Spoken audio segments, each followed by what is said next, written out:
দল থেকে বহিষ্কার করার পরে ভুল করেছিল কংগ্রেস, আজও সেই প্রায়শ্চিত্ত করতে হচ্ছে।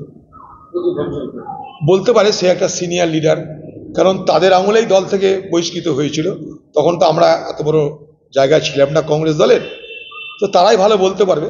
কিন্তু আমরা যেটুকু দেখেছি, আমি যেটুকু আমার অভিজ্ঞতায় দেখেছি, সোনিয়া গান্ধী 2011 সালে এই তৃণমূলের সঙ্গে যখন জোট হয়, জোটের যখন কথা চলছে, তখন আমাদেরকে জিজ্ঞেস করেছিল, আমরা বলছিলাম হ্যাঁ জোট করা দরকার।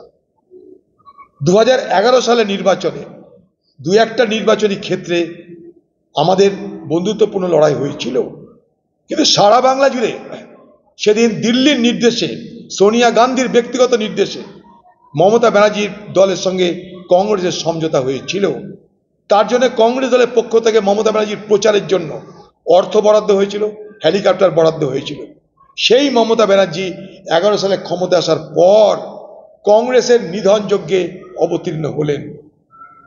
তাই আজকে মমতা ব্যানার্জি কার জন্য প্রায়শ্চিত্ত করবে, সেটা মমতা ব্যানার্জিকে ঠিক করতে হবে।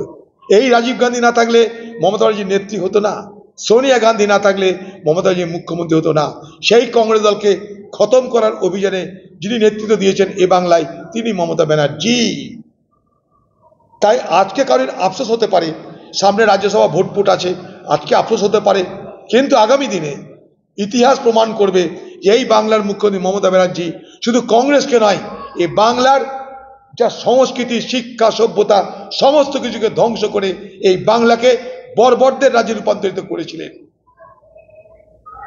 কে ব্যক্তিগত প্রায়শ্চিত্ত করতে পরামর্শ দিয়েছে তার ব্যাপার। রাজ্যে যখন জঙ্গি